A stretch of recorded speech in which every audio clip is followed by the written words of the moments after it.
ధనుర్మాసాన్ని పురస్కరించుకుని పిఠాపురం శ్రీ వేణుగోపాల స్వామివారికి 1,00,000 తులసి దళ పూజ ఘనంగా నిర్వహించారు. ముందుగా స్వామివారికి పంచామృతాభిషేకాలు, అర్చనలు, ధనుర్మాస పూజలు ఆలయ అర్చకులు పెద్దింటి విజయ జనార్దనాచార్యులు, యాజ్ఞిక బ్రహ్మ సుదర్శన, మాధవ మణికంఠాచార్యుల ఆధ్వర్యంలో జరిపారు. అనంతరం స్వామి అమ్మవార్లకు 1,00,000 తులసి దళాలతో విశేషంగా పూజ చేశారు. భక్తులు పాల్గొని తరించారు. ఈ సందర్భంగా విజయ జనార్దనాచార్యులు, మాధవ మణికంఠాచార్యులు మీడియాతో మాట్లాడారు.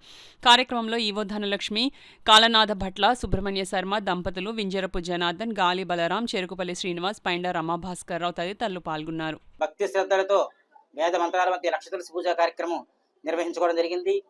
ఈ 1,00,000 తులసి పూజని నిర్వహించిన భక్తులకి ప్రత్యేకంగా దేవస్థానం తరపున ప్రత్యేక కృతజ్ఞతలు తెలుపుకుంటూ స్వామికి 1,00,000 తులసి పూజ చేసిన తులసి దళాలతో స్వామివారికి ఈరోజు శేషవాహన అలంకరణ నిర్వహించుకోవడం జరిగింది.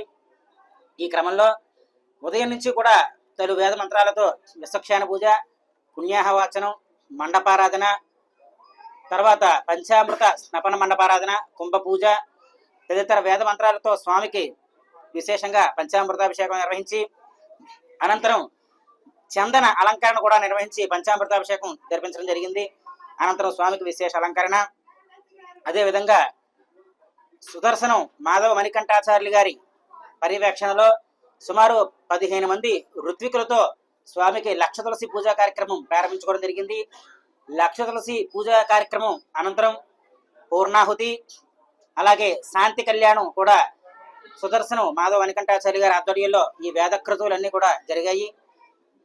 కావున మనకి ఈ కార్యక్రమానికి సహకరించిన భక్తులు అందరికీ కృతజ్ఞతలు తెలుపుకుంటూ పిఠాపురం గ్రామంలో వేంచేస్తున్నటువంటి రుక్మిణీ సత్యభామ సమేత శ్రీ వేణుగోపాల స్వామి వారికి ఈ రోజున 1,00,000 తులసి దళార్చన కార్యక్రమాన్ని వైఖానస భగవత్ శాస్త్రాన్ని అనుసరించి ఉదయం నుంచి ఇప్పటిదాకా కూడా నిర్వర్తించడం జరిగింది. ఈ కార్యం అంతా కూడా మా గురువులైనటువంటి కడకుదురు వాస్తవ్యులు వైఖానస పీఠ వ్యవస్థాపకులు శ్రీమాన్ వాడిపల్లి గోపాలాచార్యులు గారు ఆదేశానుసారము వారి యొక్క శిష్యుల బృందం చేత ఈ కార్యం అంతా కూడా ఉదయం నుంచి ఇప్పటిదాకా కూడా ఉదయం స్వస్తివాచకము, విశ్వక్షేణారాధన, పవిత్రోత్సవము, అలాగే పంచామృత మండపారాధన, కుంభ పూజ, స్వామివారికి పంచామృత అభిషేకము, అలాగే స్వామివారికి 1,00,000 తులసి దళార్చన, అమ్మవారికి కుంకుమ పరాగ పూజ, తర్పణము, ప్రధాన హోమము, పూర్ణాహుతి, శాంతికర కళ్యాణము, మహదాశీర్వచన, నీరాజన మంత్ర పుష్పాలు ఇత్యాది కార్యక్రమాలన్నీ కూడా ఈ రోజు నిర్వర్తించుకున్నాము. మరి భక్తులందరూ కూడా పిఠాపురం గ్రామంలో ఉన్నటువంటి భక్తులందరూ కూడా విశేషంగా పాల్గొని స్వామివారి యొక్క పరిపూర్ణమైనటువంటి అనుగ్రహాన్ని పొందారు.